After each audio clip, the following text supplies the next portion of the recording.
ஏகி சபை வழங்கும்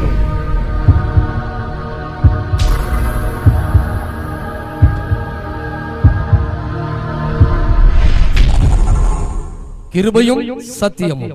ஸ்தோத்திரம் ஆண்டவரே, ஹல்லேலூயா.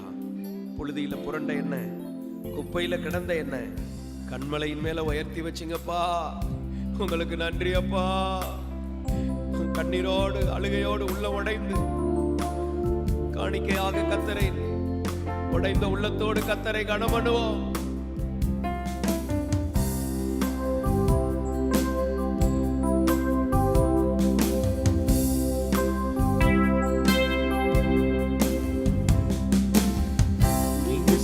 நன்மைகளை நினைச்சு பார்க்கிறேன், தினம் தினம் நன்றி சொல்லி துதிச்சு மகிழ்கிறேன். பாடுங்க. நீங்க செய்த நன்மைகளை நினைச்சு பார்க்கிறேன், தினம் தினம் நன்றி சொல்லி துதிச்சு மகிழ்கிறேன். புழுதியில் புரண்ட என்னை, குப்பையில் கிடந்த என்னை, புழுதியில் புரண்ட என்னை, குப்பையில் கிடந்த என்னை கண்மலை மேல் உயர்த்தி வச்சு உம்மை உயர்த்துவேன். கண்மலை மேல் உயர்த்தி வச்சு உம்மை உயர்த்துவேன். நன்றி ஐயா, நன்றி அப்பா, நன்றி ஐயா, நன்றி. நான் எல்லாம் உமக்கே. நன்றி ஐயா, எல்லாரும் நன்றி ஐயா, thank you Lord. நன்றி ஐயா, நான் எல்லாம் உமக்கே. நன்றி ஐயா. நினைச்சு பார்க்கிறேன், எல்லாரும் பாடலாம். தினம் நன்றி சொல்லி துதிச்சு மகிழ்கிறேன். நீங்க செஞ்ச நன்மைகளை நினைச்சு பார்க்கிறேன், தினம் தினம் நன்றி சொல்லி துதிச்சு மகிழ்கிறேன்.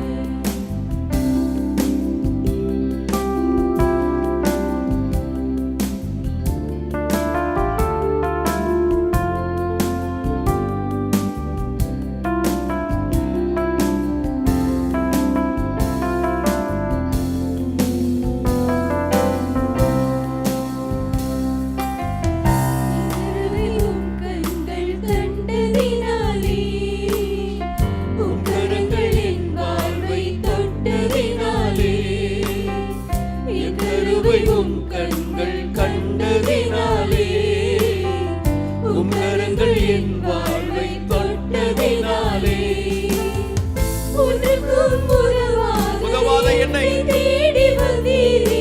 இயேசுவே, உமது சேவைக்காக என்னை தெரிந்து கொண்டீரே. thank you Lord. ஒன்றுக்கும் உதவாத என்னை தேடி வந்தீரே. உமது சேவைக்காக என்னை தெரிந்து கொண்டீரே. நன்றி ஐயா, நன்றி அப்பா. நன்றி ஐயா, நான் எல்லாம் உமக்கே. நன்றி எல்லாரும் ஐயா, சத்தத்தை உயர்த்தி நன்றி ஐயா, அவரை மகிமைப்படுத்துவோம். நன்றி ஐயா, நன்றி. நான் எல்லாம் உமக்கே. நன்றி ஐயா. செஞ்ச நன்மைகளை நினைச்சு பார்க்கிறேன், தினம் தினம் நன்றி சொல்லி துதிச்சு மகிழ்கிறேன்.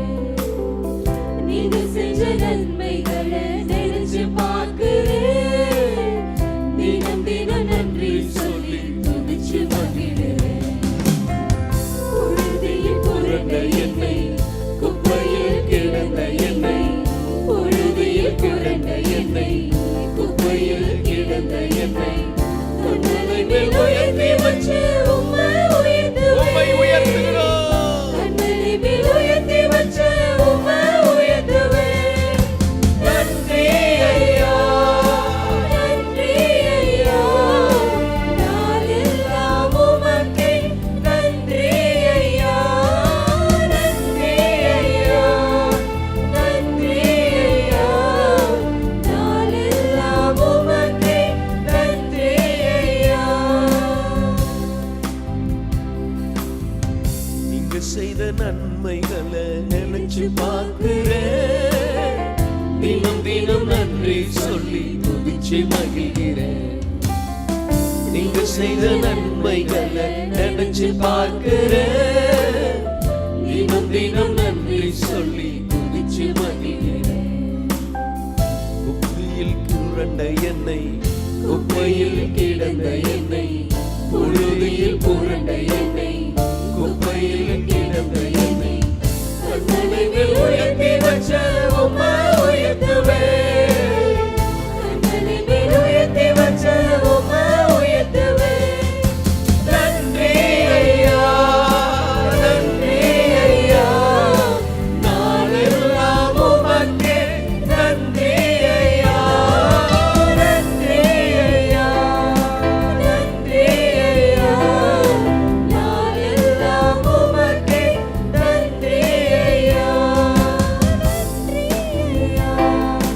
நன்றி ஐயா, நாளெல்லாம் உமக்கே நன்றி ஐயா, நன்றி ஐயா, நன்றி ஐயா, நாளெல்லாம் உமக்கே ஒரு தெய்வீக தொடுதல் ஒவ்வொருவரும் இயேசு தொடுவீராக. Holy Spirit, you touch everyone. இயேசுவின் நாமத்தில் ஒரு தொடுதல், ஒரு தெய்வீக தொடுதல். இயேசுவின் கரம் ஒவ்வொருவரையும் தொடுவதாக. The touch of Jesus. Holy fire, holy fire. நன்றி. Holy fire, holy fire come upon everyone. ஒவ்வொருவர் மேலும் தேவனுடைய அக்கினி, fire, Holy Spirit, fire in the name of Jesus. Lord, you touch everyone. Let them heal, let them deliver. இயேசுவின் நாமத்தில்.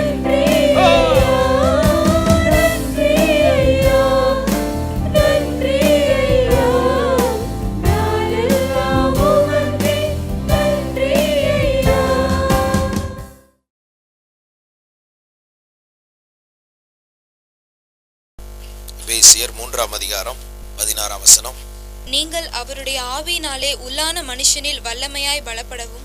நீங்கள் அவருடைய ஆவியினாலே உள்ளான மனுஷனில் வல்லமையாய் பலப்படவும். ஒவ்வொருவரும் தேவனுடைய ஆவியினாலே உள்ளான மனுஷனில் வல்லமையாய் பலப்படணும். அடுத்த பகுதியாக 17 விசுவாசத்தினாலே கிறிஸ்து உங்கள் இருதயங்களில் வாசமாய் இருக்கவும் நீங்கள் அன்பிலே வேரூன்றி நிலை பெற்றவர்களாகி. விசுவாசத்தினாலே கிறிஸ்து உங்கள் இருதயங்களில் வாசமாய் இருக்கவும். அடுத்த பகுதி என்னன்னா, விசுவாசத்தினாலே கிறிஸ்து இருதயங்களில் வாசமாக இருக்கணும். நம்ம விசுவாசிக்கணும். இயேசு எங்கே வாசம் பண்ணுகிறார்? இருதயம். அதைத்தான் ஆவி. இயேசு எப்பவுமே வாசமாக இருக்கணும். அந்த விசுவாசம் நமக்கு எப்பவுமே இருக்கணும். எப்பவுமே இயேசு எனக்குள் இருக்கிறார், என்னோடு இருக்கிறார். அந்த விசுவாசம் மட்டும் போயிடக்கூடாது. அதனால தான் ஆண்டவர் பேதுருவை பார்த்து சொன்னார், உன் விசுவாசம் ஒளிந்து போகாதபடி உனக்காக நான் வேண்டிக் கொண்டேன்கிறார். நமக்குள்ள அந்த விசுவாசம் மட்டும் ஒரு நாளும் குறையவே கூடாது. எப்பொழுதும் விசுவாசம் உள்ளவர்களாக இருக்கணும். ஆண்டவர் இயேசு அற்புதம் செய்கிறதுக்கு முன்னாடி சொன்னார், பயப்படாதே, விசுவாசம் உள்ளவனாயிரு. விசுவாசம் ரொம்ப முக்கியம். விசுவாசம் போயிடுச்சுன்னா எல்லாமே போயிடும். Praise the Lord. விசுவாசித்தேன் ஆகையால் பேசுகிறேன், எனக்குள்ளும் பரிசுத்தாவி உண்டென்று விசுவாசிக்கிறேன். இந்த விசுவாசத்தில் நம்ம வளரணும். விசுவாசம் நமக்கு ரொம்ப முக்கியமாக இருக்கணும். நம்ம ஒவ்வொருடைய வாழ்க்கையிலும் விசுவாசத்தில் குறைவு வரக்கூடாது. எப்பொழுதும் விசுவாசம் உள்ளவர்களாக இருக்கணும். ஹல்லேலூயா. விசுவாசத்தை ஊக்கப்படுத்தணும், விசுவாசத்தில் வளரணும், விசுவாசத்தை பிறருக்கும் நம்ம மோட்டிவேட் பண்ணணும்.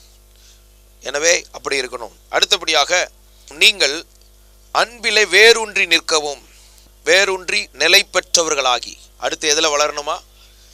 உள்ளான மனுஷன்ல வல்லமையாக பலப்படணும்னா அன்பில் வேரூன்றி நிலை பெற்றவர்களாகி. அன்பில் வேர் விடணும். சில மரங்கள் பாருங்க, கொப்பை வெட்டி வச்சா, முருங்கை மரம் கொப்பை வெட்டி வச்சா அதுலேருந்து வேர் வரும், வேர் ஊன்றி வளர ஆரம்பிச்சிடும். தேவன் மேல் இருக்கிற அந்த அன்புல வேர் ஊன்றணும், அதிகமாக வேர் விடணும், நிலை பெற்றவர்களாக மாறணும். இதுக்கு ஒரு ரகசியத்தை ஆண்டவர் வைத்திருக்கிறார். 18ஆம் வசனத்தை வாசிக்கும் போது, சகல பரிசுத்தவான்களோடும் கூட கிறிஸ்துவினுடைய அன்பின் அகலமும் நீளமும் ஆழமும் உயரமும் இன்னதென்று உணர்ந்து. சரி, சகல பரிசுத்தவான்களோடு கூட, அல்லேலூயா, யாரோட சேர்ந்தாதான் அன்புல வேரூன்ற முடியும்? ஐக்கியம் ரொம்ப முக்கியம். ஐக்கியம் இல்லாதவர்கள் அன்பிலே வளர முடியாது. சபையை எதுக்காக கர்த்தர் கொடுத்துருக்கிறார்? நல்ல ஒரு ஐக்கியத்துக்காக. அப்போ நம்ம ஒருவருக்காக ஒருவர் ஜெபிக்கிறோம், ஒருவருக்கு ஒருவர் புத்தி சொல்லுகிறோம், ஒருவர் பாரத்தை ஒருவர் சுமக்கிறோம், ஒருவருக்காக ஒருவர் ஜெபம் பண்ணுகிறோம், ஒருவருக்கு ஒருவர் ஊக்கப்படுத்துகிறோம். இப்படி இந்த ஐக்கியம் எந்த அளவுக்கு இருக்குதோ அந்த அளவுக்கு தான் அன்புல வேரூன்ற முடியும். இப்போ உள்ளான மனுஷனில் வல்லமையாக பலப்படணும்னா அன்பில் வேரூன்றணும். இயேசுவோடு உள்ள அந்த உறவில் வேரூன்றி அந்த அன்பில் வேர் விடணும். இப்போ அவர் யார் என்று புரிந்து கொள்ளணும். யோவானுடைய வாழ்க்கையை பார்க்கும்போது அன்பின் சீசனாக இருந்தான். அவருடைய மார்பில் சாய்ந்து கொண்டான். அவரை அறிந்து கொண்டே இருக்கிறான். அதுக்கப்புறம் இன்னமும் அவரை அறிகிறான் பாருங்க. அற்புதங்களை அவர் செய்கிறார். இன்னமும் அவரை பற்றி தெரிஞ்சுக்கிறான். மறுரூப மலைக்கு போகிறான். இயேசு ஜெபித்து கொண்டிருக்கும் போதே அவருடைய முகமெல்லாம் மறுரூபமாகி பயங்கரமாக மாறிடுறார். ஹெவன்லி பீயிங்ஸ் அங்கே வர்றாங்க, பரலோகவாசிகள் அங்கே வர்றாங்க. இதெல்லாம் இவங்க பார்க்குறாங்க. இப்போ இவங்களும் அந்த ஆவிக்குள்ளே வந்து பரலோகத்தின் சந்திப்பு உள்ளே வருது. இந்த அனுபவங்களுக்குள்ளெல்லாம் கர்த்தர் நடத்த வல்லவராக இருக்கிறார்.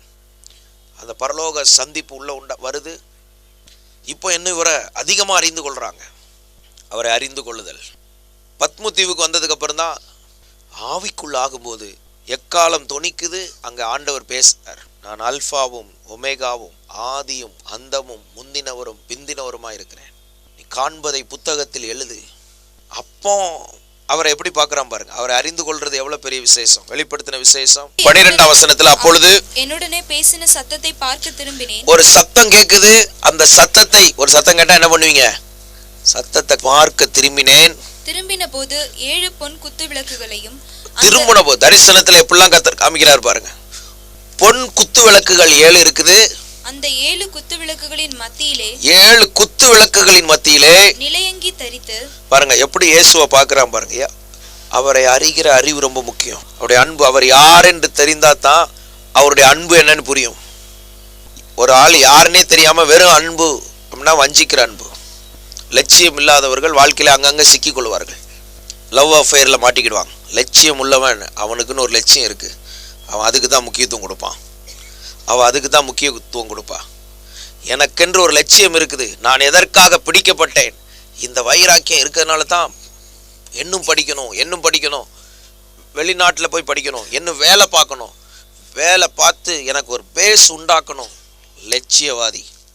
நம்மளை அப்படி தான் கர்த்தர் விரும்புகிறார். சுவாசிக்கிறீங்களா? லட்சியம் உள்ளவர்களாய் வாழ பழகணும்.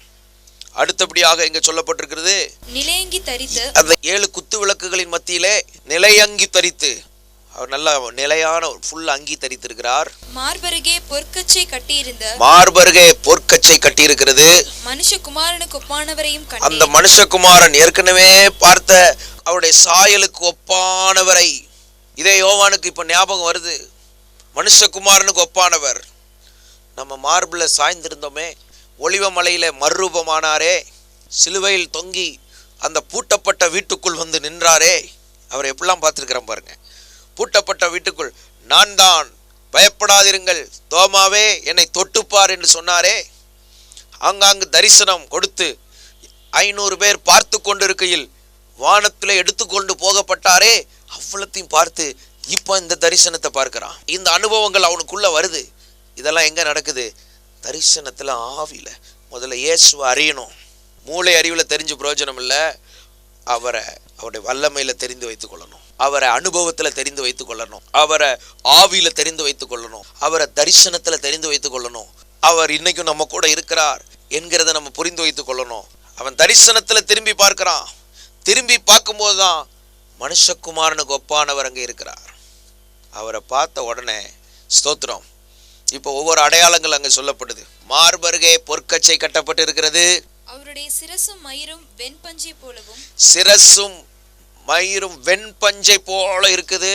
உறைந்த மலையை போலவும் வெண்மையா இருந்தது. அவருடைய கண்கள் அக்கினி ஜுவாலையை போல இருந்தது. கண்கள் எப்படி இருக்குதான்? அக்கினி ஜுவாலை. அவரை யாரும் பார்க்க முடியாது. கர்த்தருடைய கண்கள் நமக்கு வேணும். ஆண்டவர்கிட்ட கேளுங்க, ஆண்டவரே ஸ்தோத்திரம், என் மூலம் உம்முடைய பார்வை வெளிப்படணும் ஆண்டவரே. ஆமென். இயேசு அவர் அந்த பாடுகளுக்கு போகும்போது நின்று திரும்பி பார்த்தார் பேதுருவை. அந்த ஒரு பார்வை போதும், அவன் மனம் திரும்பிட்டான். சிலுவையில் சாகிற வரைக்கும் தயாராயிட்டான். அந்த ஒரே பார்வை அவன் மனம் கசந்து அழுது ஒப்பு கொடுத்து மாற்றமடைந்து அப்போஸ்தலனா மாறி அவன் வாழ்க்கை முழுவதும் மாறி சிலுவையில் தலைகீழ மறிக்கிற அளவுக்கு வந்துட்டான். இன்னைக்கு இந்த கிருபையை கர்த்தர் நமக்கு தருவாராக. ஹல்லேலூயா. இதெல்லாம் பைபிளில் எதுக்கு எழுதி வச்சிருக்கிறாரு? கேட்கிறவன் எவனும் பெற்றுக்கொள்வான். யார் கேட்டாலும் தருவார். அதனால செய்கிற வேலைகளில் உண்மையாக இருக்கணும். ஸ்தோத்திரம். கர்த்தருடைய வேலை இல்லை, அதில் உண்மையாக செய்யணும். கர்த்தர் பார்க்கிறார். ஒரு கூட்டம் ஒன்றை பின்பற்றிக்கிட்டே வரும். இந்த உலகத்தில் தேவனை பின்பற்ற ஒருத்தங்களை ஒரு பெருங்கூட்டம் தேடிக்கொண்டிருக்குது. நான் எப்படி தேவனை பின்பற்றணும்னு இந்த உலகத்தில் காண்பிக்கிற நபர் தேவை. நீங்களும் நானும் அப்படி இருக்க கர்த்தர் விரும்புகிறார். கர்த்தர் இந்த கிருபையை தர வல்லவராக இருக்கிறார். ஆண்டவரே, நான் உம்மை பின்பற்றதை பார்த்து பெருங்கூட்டம் என் பின்னால் வரணும் அப்படின்னு நீர் திட்டம் வச்சிருக்கிறீர. ஒன்னா அந்த கிருபையை தந்து உயர்த்த விரும்புகிறார். வாலிபர்கள் அப்படி உயர்த்த விரும்புகிறார். ஹல்லேலூயா. எனவே அவர் அறியணும்னா, இந்த கிருபை நமக்கு வேணும்னா அவரை பற்றி அங்கே தெரிஞ்சிருக்கணும். அவர் யாருன்னு தெரிஞ்சாதான் அவருடைய அன்பு என்னன்னு தெரியும். யார் உன்னை நேசிக்கிறா அப்படிங்கிறது உனக்கு தெரியணும். அப்போனா தான் அந்த அன்பில் வளர முடியும். இயேசு மேலே உள்ள அன்புல வேர் விடணும். வந்து பார்த்தா மார்பருகை பொற்கச்சை, அவருடைய பாதங்கள் உலைக்களத்தில் காய்ந்த அவருடைய பாதங்கள் எப்படி இருக்குதான்? உலைக்களத்தில் காய்ந்த பிரகாசமான வெண்கலம் போல் இருக்கிறது. உலைக்களத்தில் தயாரித்த அக்கினிக்கு உட்பட்டு அது தயாரித்த வெண்கலம் போல. அப்படின்னா என்ன? உறுதியான பாதங்கள். ஒரு தேவ பிள்ளை அப்படி உறுதியா நிற்கணும். உள்ளான மனுஷன்ல பலன் அடைந்தவன் ஒரு வீரனை போல் நிற்பான். உள்ளான மனுஷன்ல பலவீனப்பட்டவன் திடீர்னு சூரிய செடியில போய் படுத்துக்கிடுவான். திடீர்னு கப்பலுக்கு அடியில போய் படுத்துக்கிடுவான். கிருபையை சார்ந்து வாழ கர்த்தர் உதவி செய்வாராக. பாதங்கள் அவ்வளவு உறுதியா இருக்குது. அடுத்தபடியாக அவருடைய சத்தம் பெருவெள்ளத்து இரைச்சல். திரும்பி பார்க்கும்போது என்னெல்லாம் நடக்கு பாருங்க. அதுக்கப்புறம் தமது வலது கரத்திலே 7 நட்சத்திரங்களை ஏந்தி கொண்டிருந்தார். வலது கரத்திலே 7 நட்சத்திரத்தை கையில வச்சிருக்கிறார். அதுக்கப்புறம் அவர் வாயிலிருந்து இருபுறமும் கருக்குள்ள பட்டயம் புறப்பட்டது. அவருடைய முகம் வல்லமையாய் பிரகாசிக்கிற போல இருந்தது. சூரியனை ஃபேஸ்ல வச்சா எப்படி இருக்கும்? அது சாதாரண சூரியன் அல்ல.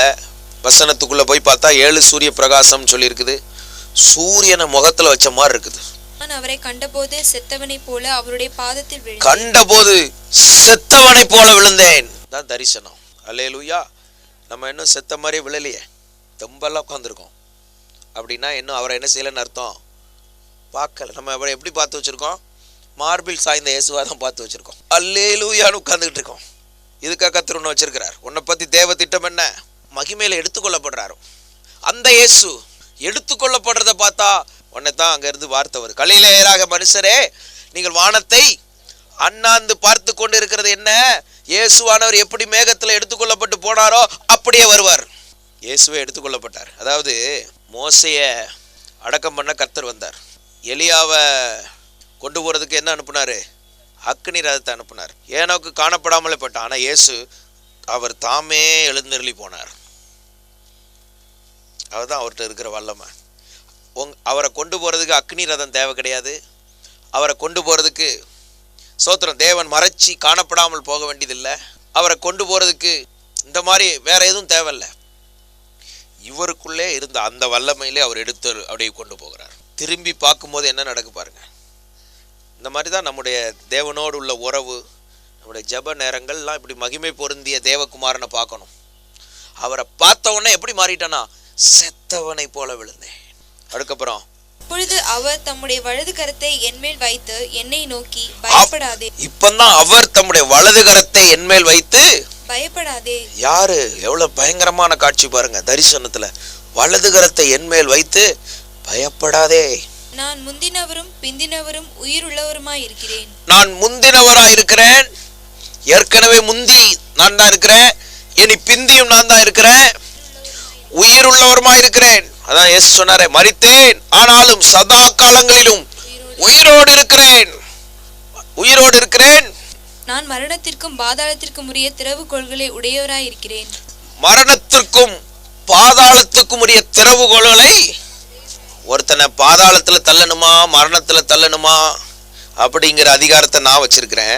உன் கையில திறவுகோலை கொடுத்துருக்கிறேன். அது என்ன திறவுகோல்? பரலோக ராஜ்யத்தின் திறவுகோல்களை சபைக்கு கத்தர் கொடுத்துருக்கிறார். ஒரு ஆள் இன்னைக்கு நம்மளால பரலோகத்துக்கு கொண்டு போக முடியும். இயேசு கையில் என்ன சாவி வச்சிருக்கிறாரு? ஒருத்தனை சாக அடிக்கணுமா, பாதாளத்தில் தள்ளணுமாங்கிற திறவுகோல் அவர் வச்சிருக்கிறாரு. ஆனால் அங்கே வந்திருக்கிற நம்ம கையிலலாம் ஒரு சாவி கொடுத்துருக்கிறார். பரலோக ராஜ்யத்தின் திறவுகோல்களை நான் உங்களுக்கு கொடுப்பேன். அதனால தான் இன்னைக்கு சபை இந்த கீயை பயன்படுத்தணும். இந்த திறவுகோலை பயன்படுத்தி ஜனங்களை பரலோகத்துக்கு நேராக வழி நடத்தணும். இப்போ திரும்ப எபேசியருக்கு வந்துட்டீங்கன்னா, நீங்கள் அன்பிலே வேரூன்றி, ஒவ்வொருடைய வாழ்க்கையில அன்பிலே வேரூன்றினவர்களா இருக்கும். அப்ப அவர் யார் அப்படிங்கிற சிந்தை நமக்குள்ள இருந்தா தான் அன்புல என்ன செய்ய முடியும்? வேரூன்ற முடியும். ஹல்லேலூயா. அடுத்த பகுதி வருது பாருங்க. நீங்கள் அன்பிலே வேரூன்றி நிலை பெற்றவர்களாகி, அப்படின்னா என்ன? லேண்டட், நிலைத்திருக்கிறவர்களா இருக்கணும், அதுல உறுதியா இருக்கணும். அடுத்த பாயிண்ட் வருது, சகல பரிசுத்தவான்களோடு கூட இயேசு கிறிஸ்துவினுடைய அன்பின் அகலம், நீளம், ஆழம், உயரம் இன்னதென்று உணர்ந்து மொத்தமா அவரை புரிந்து கொள்றது. ஒரு ஆளை ஒரு கோணத்துல மட்டும் புரிந்து கொண்டா அவங்க ஒரு கோணத்துல காண்பிக்கிற நல்லவங்களா பார்ப்பீங்க. சிலரை இன்னொரு கோணத்துல பார்த்து அவங்கள கெட்டவங்களா பார்ப்பீங்க. இல்ல, எல்லா கோணத்திலும் ஒரு ஆளை புரிந்து கொள்வது. ஆழம், அகலம், நீளம், உயரம் எல்லாம் புரிந்து கொள்ளணும்னா தனியா போக முடியாது. யாரோட சேர்ந்து போனோம்? பரிசுத்தவான்களோடு சேர்ந்து கை கோர்த்து போகணும். நமக்கு எல்லாரும் தேவை. சகல பரிசுத்தவான்களோடு சேர்ந்து நல்ல ஒரு ஐக்கியத்தில் வளரணும். ஆண்டவரோட ஒரு ஃப்ரெண்ட்ஷிப் வைப்பதற்கு சில நண்பர்கள் நமக்கு தேவை. அந்த நண்பர்கள் இருந்தால் தான் நீங்கள் வளர முடியும். ஏன்னா நம்ம உலகத்தில் இருக்கிறோம், நம்ம மாம்சத்தில் இருக்கிறோம், நம்ம சோர்வுக்குள்ளே போயிடுவோம், சில நேரம் சோர்ந்து போயிடுவோம். ஆனால் நண்பர்கள் இருந்தால் நம்மளை தூக்கி விடுவாங்க. ஒண்டியாக இருந்து விழுகிறவனுக்கு ஐயோ இன்னொருத்தன் உற்சாகப்படுத்திடுவான். நண்பர்கள் இருக்கிறாங்க, ஆவிக்குரிய நண்பர்களை ஆண்டவர்கிட்ட கேட்டு வாங்கணும். இது மாத்திரமல்ல, மறுரூப மலைக்கு போகும்போது இவர் கூட தனியாக போகலை, ஜெபம் பண்ண போகும்போது இவர் தனியாக போகலை. எல்லாரும் 12 பேரும் ஜெபம் பண்ண வச்சு அடுத்து 3 பேரோட போய் அப்புறம் அடுத்து தனியாக போகிறார். தனியாக வாழாத. தனியாக வாழ்ந்தா உனக்குள்ளே இருக்கிற குறைகள் உன்னோட இருந்து உன்னை அழிச்சு கொண்டே இருக்கும். உன் கூட ஆள் இருந்தால் உன்னை ஊக்கப்படுத்திக்கிட்டே இருப்பாங்க, உன்னை பலப்படுத்தி கொஞ்சம் கொஞ்சமாக நீ வளர்ந்து மேலே வந்துடுவேன், அதிலிருந்து வெளியே வந்துடுவேன். ஹல்லேலூயா. ஆண்டவர் இந்த கிருபையை தர வல்லவர். எனவே இந்த நாட்களில் ஐக்கியத்தில் வலுவடையணும். யாரோட ஐக்கியம் வைக்கணும்? செயல்படுறவங்களோட ஐக்கியம் வைக்கணும். செயல்படுறவங்களோட சேர்ந்துக்கிட்டு இருக்கணும். செயல்படுறவங்க தான் நமக்கு நண்பர்களாக இருக்கணும். அப்படிப்பட்ட செயல்படும் சேனை ஆண்டவருக்கு தேவை. செயல்பட கர்த்தர் கிருபை தருவாராக. ஏனென்றால் அறிவு கெட்டாத அந்த அன்பை அறிந்து கொள்ள வல்லவர்களாய் மாறணும். இது எந்த அன்பா? அறிவு கெட்டாது. நீங்க யோசித்து பாருங்க, புரியாது, புத்தி கெட்டாது, அறிவுக்கு அப்பாற்பட்ட அந்த அன்பு. எனவே அது தனியா போய் கண்டுபிடிக்க முடியாது. பரிசுத்தவான்களோடு, அது வேதத்தில் சொல்லி சகல பரிசுத்தவான்களோடு எல்லாரையும் நேசிக்கணும். அறிவு கெட்டாத அந்த அன்பை அறிந்து கொள்ள வல்லவர்களாகவும், அந்த அறிவை அறிந்து கொள்ள பவரா மாறணும். அந்த அன்பை பத்தி எனக்கு சொல்லித்தாங்க ஆண்டவரே அப்படின்னு சொல்லி அன்புல வளர கர்த்தர் கிருபை தருவாராக. நாம் ஜெபிப்போம். எல்லாம் கர்த்தரை ஸ்தோத்திரம் பண்ணி அவரை நோக்கி பாருங்க. ஸ்தோத்திரம். பரிசுத்தவான்களோடு சேர்ந்து அவர் யார் என்று உணர்ந்து அவர் மேல அன்பு வைத்து அந்த அன்புல வேரூன்ற பண்ணுவாராக. அந்த அன்புல வேரூன்ற பண்ணுவாராக. வேரூன்ற பண்ணுவாராக. நான் மாற வேண்டும் ஆண்டவரே. எல்லாம் வலது கரத்தை உயர்த்தி உங்க வாழ்க்கை இன்னைக்கு ஆண்டவருக்கு ஒப்பு கொடுங்க. அவரை அறிந்து கொள்ள, அந்த அன்பை அறிந்து கொள்ள, அந்த அன்புல வேரூன்ற பரிசுத்தவான்களோடு ஐக்கியமா இருக்க, நமக்கு நல்ல ஆவிக்குரிய நண்பர்களை ஏற்படுத்தி கொள்ள, அறிவு கெட்டாத அந்த அன்பை அறிந்து கொள்ள வல்லவர்களாய் மாற்றும் ஆண்டவரே. இயேசுவின் பார்வை நம்முடைய கண்களில் வெளிப்படுவதாக. நாம் பார்க்கும்போது ஜனங்கள் பாவ உணர்வடையணும், மனம் திரும்பணும். அப்படிப்பட்ட கிறிஸ்து நம்முடைய கண்களில் இருந்து பார்ப்பாராக. இயேசுவின் பார்வை எனக்குள்ளிருந்து வருவதாக. மாம்ச பார்வைகள், இச்சையான பார்வைகள், ஹல்லேலூயா, மத்த பார்வைகள் மாறுவதாக. அந்த வேர்கள் பிடுங்கி எறியப்படுவதாக. நல்ல ஆவியுடையவர்களை எங்களுக்கு தாரும் ஆண்டவரே. நாங்கள் வளர்வதற்கு ஏதுவான சகோதர சகோதரிகள் போல் உள்ளவர்களை தாரும், தகப்பன்மார்களை தாரும்.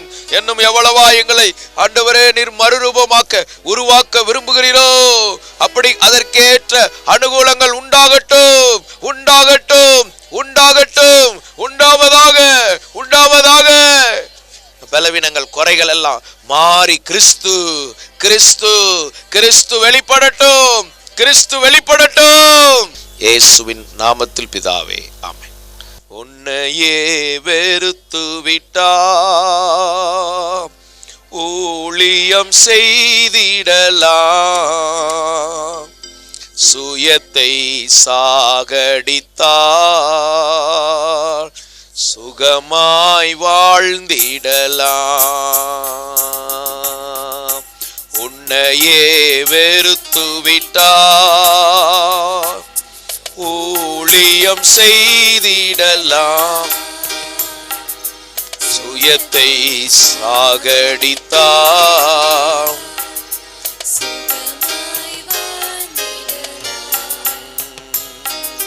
சிலுவை சுமப்பதினார் சிந்தையே மாறிவிடும், சிலுவை சுமப்பதினார் சிந்தையே மாறிவிடும். நீடிய பொறுமை வரும், நிரந்தர அமைதி வரும். நீடிய பொறுமை வரும், நிரந்தர அமைதி வரும். உன்னையே வெறுத்துவிட்டார், ஊழியம் செய்திடலாம், சுயத்தை சாகடித்தார் சுகமாய் வாழ்ந்திடலாம். Rock City AG Church service timing Sunday morning 5 a.m., 7 a.m., 9 a.m. and 11 a.m. Evening 6:30 p.m. Branch Church AG Blessing Center Sunday morning service 9 a.m. near Ariyamangalam EB Office Street, Thidir Nagar Road. Our address AM Plaza, number 8/1, second floor, opposite Sidambaram Mahal, Trichy 620002. Cell phone 9976607364.